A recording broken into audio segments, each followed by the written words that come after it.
Hello, hello, hello. Welcome into the Friday edition of Strategies for Living here on 1017 FM and 710 KEEL. I'm marriage and family therapist David McMillan, way down yonder, with her Friday face on. What have you got on today? I've got on my celebration lei.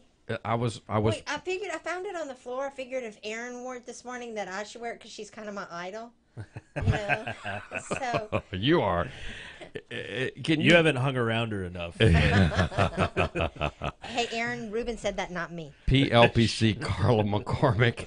You're going to get the boy in trouble because Aaron's his boss. Well, it's okay. I'm mad at him because he just told me I was fat.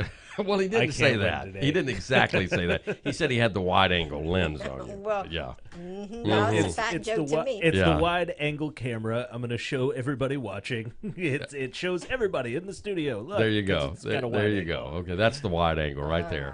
All right. And there is our ace of the airwaves. He is Rapid Ruben Wright, flying us low, high, and in between. How you doing, Ruben? Oh, I am doing all right. I'm pretty exhausted. It's been a week, but I am here and I am ready to party. And we are glad you're here. Have either one of you watched that wonderful television show? I think it's been on, gosh, I don't know, 8, 9 seasons now. It's on A&E. It's simply called Intervention. Yeah. Have you have watched seen that It's program? addictive. It is addictive. It is addictive, and so we're going to talk about intervention this evening. Not the intervention. We don't have the television Oh, okay. Right. folks No. with us. We've got people more important than that. We've got Mr. Jerry Fodell back with us, who is the founder of Resilient House, and we have his boss with us, Miss Christy Fodell. And so we will meet them. They are the founders of Resilient House, and what a story to tell. And we're going to see if we can tell it this evening here on Strategies for Living. Folks, thank you for tuning in. We are brought to you by CADA, the Council on Alcoholism and Drug Abuse of Northwest Louisiana. They, of course, have been helping individuals and families now for 60 years. We're also brought to you by Jerry Anderson State Farm Insurance, by Learning RX, by Highland Place Rehab and Nursing Center, by Jacob's Well, Inspirational Books and Gifts, and by Resilient House. We will be back to meet Mr. Jerry Fodell, Miss Chrissy Fodell, our life strategist this evening here on Strategies for Living. Stay with us.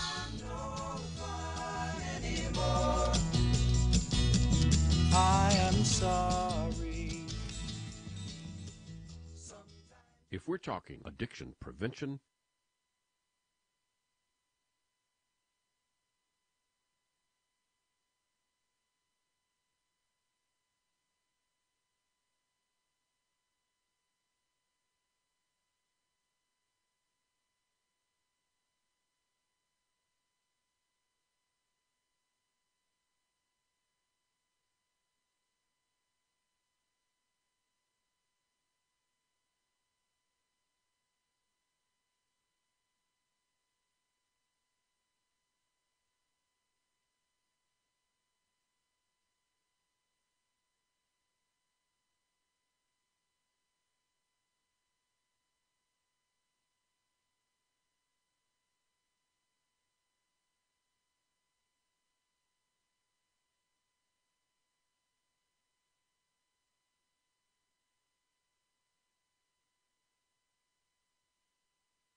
Welcome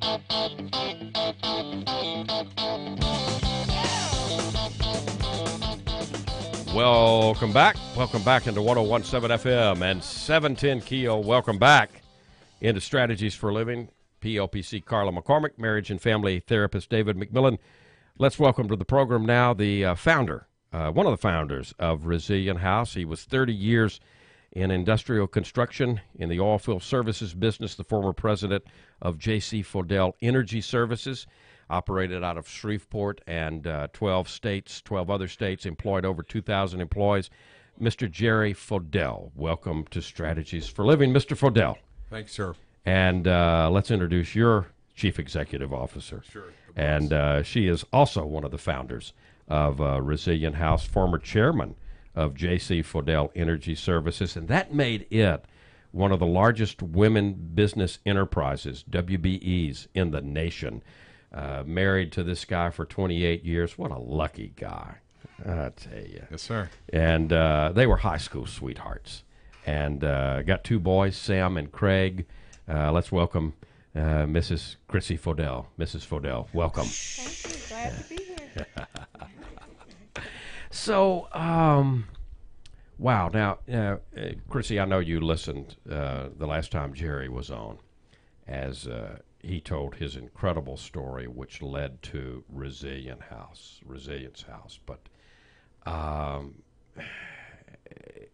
we wouldn't be sitting here having this conversation without the unfolding and what took place. What did you see? What did you see as Jerry was struggling with the things that he shared with us last time he was on, his journey into addiction? What was the most concerning thing for you? What was the thing that you said, "Wow, we've got a problem. We got to address"? For me, the fact that he couldn't shake his sadness really was super concerning. I knew that wasn't the Jerry you knew. No. Yeah. Not at all. And he's always been our protector, our provider. He's always strong. Even if he struggles, he doesn't let anybody in very much. But right. It was getting to the point that he stayed sad more than he ever came out of the sadness. And I was just super concerned. But my heart always wasn't to really talk to many people because I never wanted to dishonor him or make him embarrassed. So I kept it mostly inside. Right. Did you and the boys talk about it at all? As it unfolded? I know you talked about it in the end, but... Right, sure. Well, honestly, we talked about it a little bit as a group, but mostly I talked about it more with my older son, Sam. He's more verbal, and Craig processes deeper. Now, so when Craig wanted to talk, wanted to be available, right, but I didn't want to push him because every personality is different. But Sam was verbal. Sam's like, "What's happening? Yeah. What are we going to do? What are we going to do? How we got to address this?" That's right. Right. At what point did and of course we're talking about intervention tonight, and you guys did intervene. You did not intervene formally.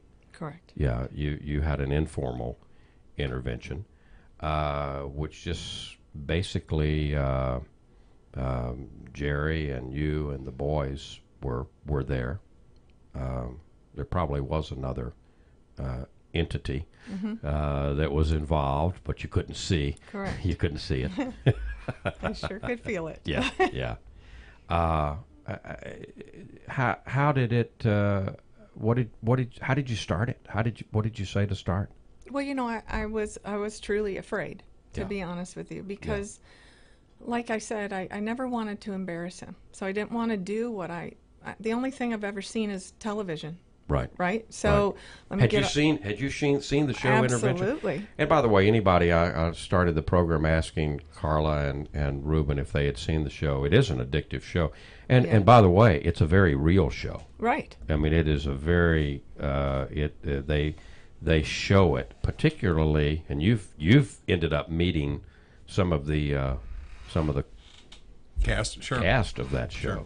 and particularly the young lady we were talking about earlier today, Miss Candy. Miss Candy. Sure. I mean, she's fantastic. Sure. She knows her stuff. Yes. Yeah. But you didn't. You did not go talk to somebody ahead of time. It unfolded. Yeah, correct. Yeah.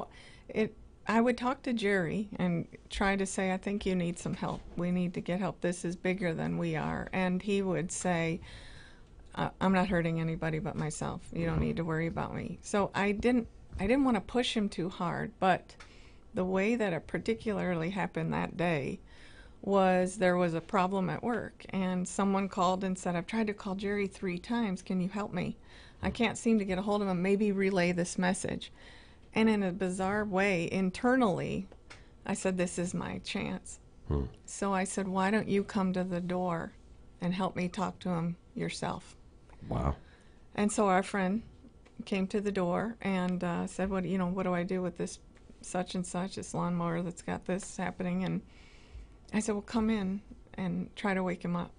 Because he was on the couch, but he had been there for 3 days. Right. And I mean, I was even afraid he wasn't breathing, and I was so scared, but I didn't know where to go. I didn't even want to tell my parents because, again, I never wanted him to feel afraid or ashamed.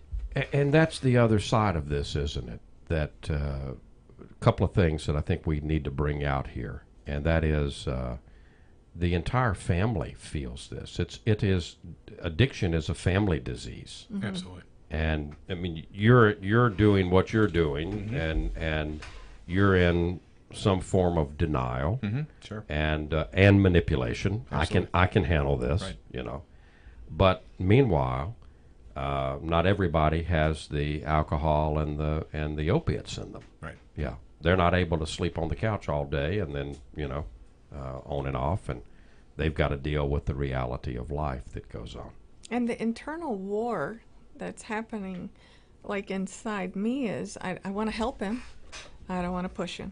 My dad's a psychologist, and I know the key trigger. You can't be codependent. You can't Right. be. However, there's a war. Okay, I don't want to be codependent, but, and there's all these buts. Yeah.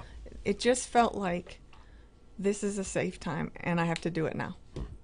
And that's really, we came in, and our friend tried to wake him up, and actually Craig wasn't home, just Sam. Yeah. So it was the 3 of us, and finally he came to, sat up on the couch a little bit, but kind of couldn't stay Right. to, he really was struggling just to stay sitting straight. Sitting up straight. Yeah. And after a few questions that he wasn't real sure, he was all like, yeah, whatever, sure. My friend said, Jerry, when the people that love you the most are sitting in this room and we tell you that we're concerned for you, I really want you to know that we love you, but we're really concerned. And I really think that of all the people you know, these are the ones that you can trust the most, to trust us when we say you've got a problem. Mm-hmm. And believe it or not, all the times I said it before, this one time he said, without even a fight, he said, okay, I'll go. Jerry, do you remember, did it just click into place at that point in time? It just clicked in, and I was just, I was done. I was Yeah. done running, and I was done with the whole lifestyle. Yeah. Now, how did you go about finding a place? Was that, you'd probably looked around, you mentioned Dallas or whatever, but. The funny part is I didn't really look around because he would tell me I'm not going. So Okay. I didn't want to waste my time, not to say waste it, but I'm like, he's not going to go. I'm not going to get my hopes up. Right. Because I was afraid to be sad. Right. And in that space, all I could think about is survive. You know what I mean? I got to take care of my kids. I got to protect Jerry. I got to make sure he doesn't drive. I just want to make sure that Sam and Craig are happy. Right. So you're going through so many things in your mind that there's a whole lot more than when he says yes to treatment, you're like, okay, go. He ended up going to finding a fantastic place in Florida. Mm-hmm. And how long did that process take from the time that you said yes to the time that you were walking into the gates of the treatment center in Florida? It took us about 3 days from start to finish to actually the admission process. So it was 3 long days. Yeah. Did And you stay sober those days? Those No. 3 days? No, it was He turned the party up. That's you heard me tell my story. That's what you do. yeah. Like, oh, this is my last chance. it was Yeah. prehab. Yeah, prehab. Wheels off. Now, Jerry, for you, it was you had some people may not remember or may not have heard your story the first time around, but you, of course, you were in the oil and gas business, so alcohol was a given. It was that was just a way of life, right? That's what we do. And so, but the thing for you is you got hurt. We're flying from point A to point B, and on one of the company jets, and you hit some turbulence and just Crushed 3 vertebrae in my neck. Good Lord. And that just took it to a whole nother level. The Yeah. opiates, that it was the You went to cure-all. pain management, and of course you got prescribed Right, exactly. opiates. Right. And then if a little is good, more's better. More's better. Yeah. I just flipped the script from Yeah. 1 every 4 hours to 4 every hour. Yeah. And how long did that go on? The alcohol didn't stop. Right. The alcohol continued. Well, there was a point where I didn't drink at all. I didn't drink anything when I was taking the pain meds because I knew there was an adverse Right. side effect with Right. it, and I didn't do that. I just took more pain meds. Right. And, it lasted for about 12 months, just meds, Right. and then when things got worse, when the oil crisis hit, when it just Right. you know. All of it came together. I pulled out of the office one day and it was just bad, and I just stopped at Circle K, and I walked by and there was 3 tall Coors Lights for $6, and I bought 3 of them, and That sounded good. it sounded good and it tasted even better, Mm-hmm. and so that's kind of like where it went. And then Yeah. I introduced alcohol, and it was just a Molotov cocktail. Yeah. Yeah. And so at the point that you guys said something's got to give, we had drugs on board that had been on board. You got tolerance. It takes more and more to Sure. to take care of the pain, and then the alcohol on top of that. Wow. We're talking to Mr. Jerry Fodell. We're talking to Miss Chrissy Fodell from Resilient House. 833-242-6431. 833-CHANGE-1. If you or somebody you care about is struggling with an addiction, 833-CHANGE-1 is the number to call. We're coming back. We're going to talk more about intervention and Resilient House and more here on Strategies. Don't go away.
And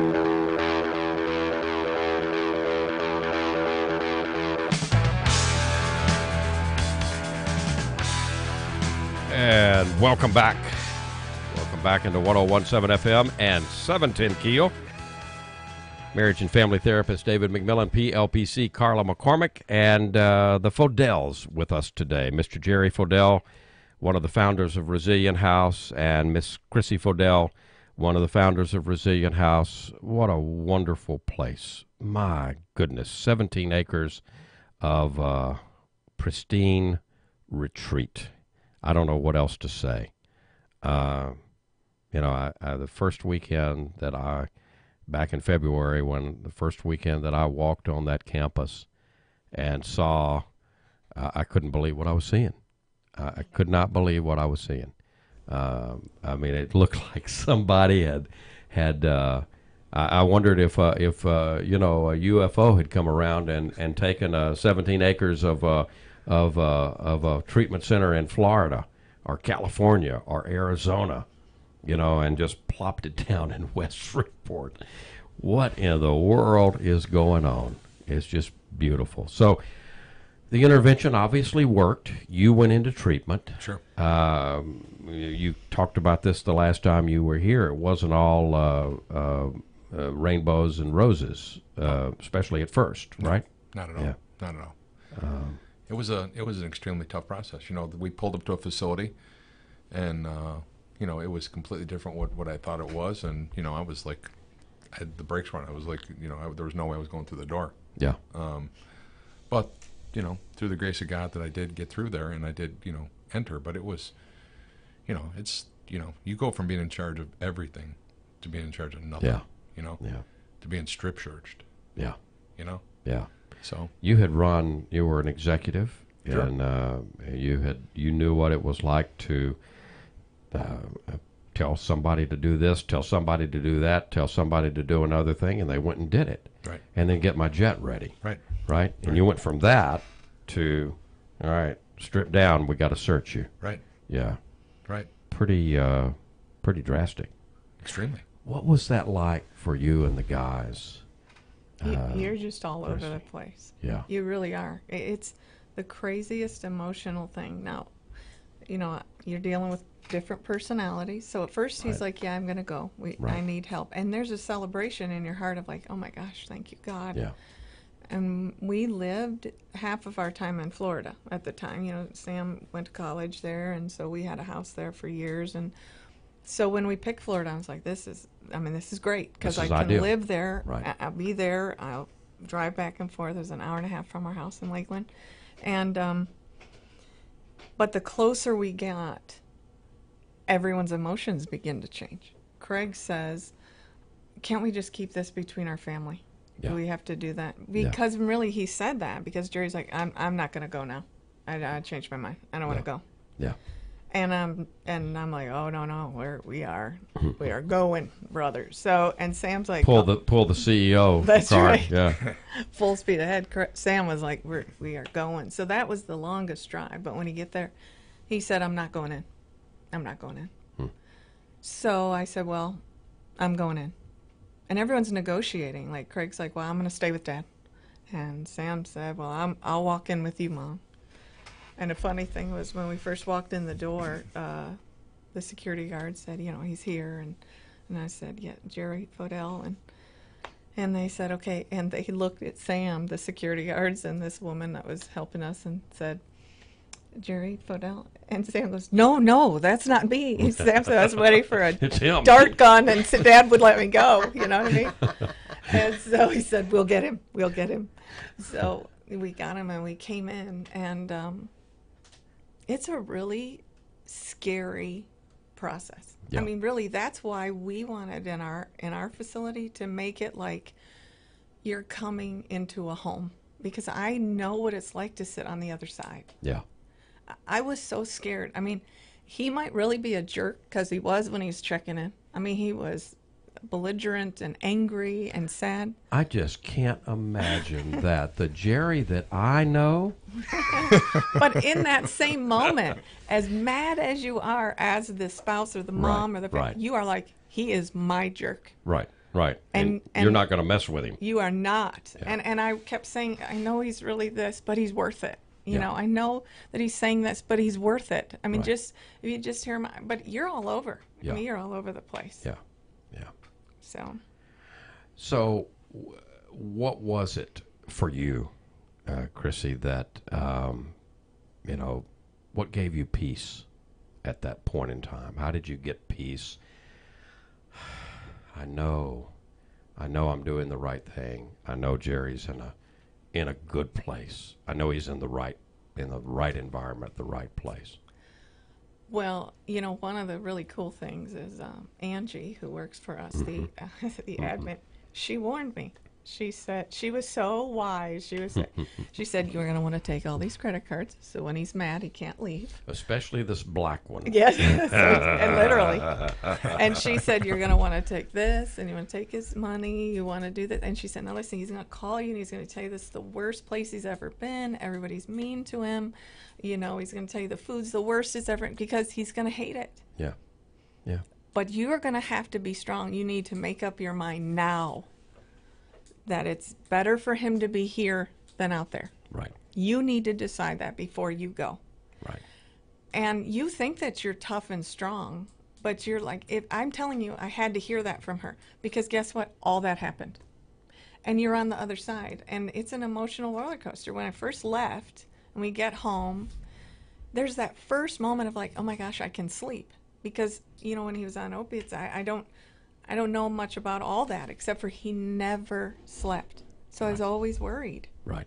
I was always afraid. And then if he is sleeping, is he breathing, and is he okay? And all of that to say, I said, oh, I can sleep. I'll sleep. But then is he okay?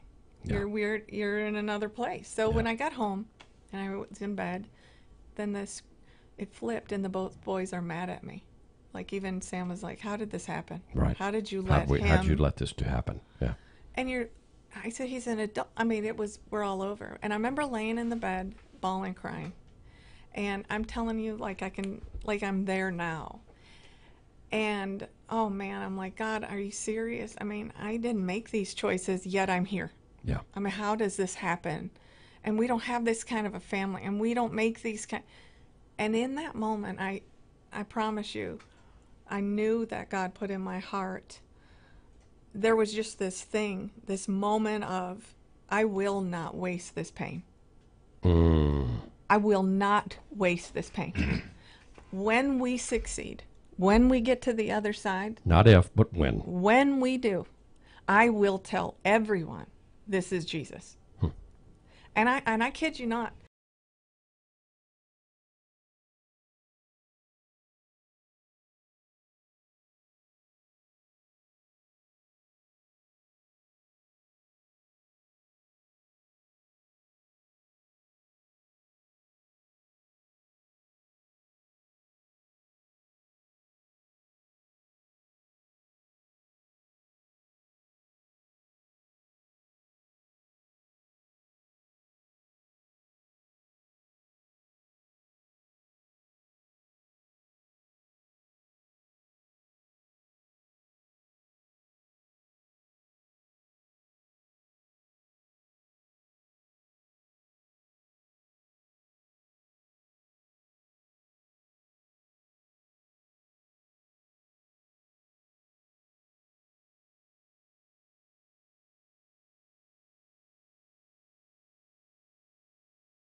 Bye.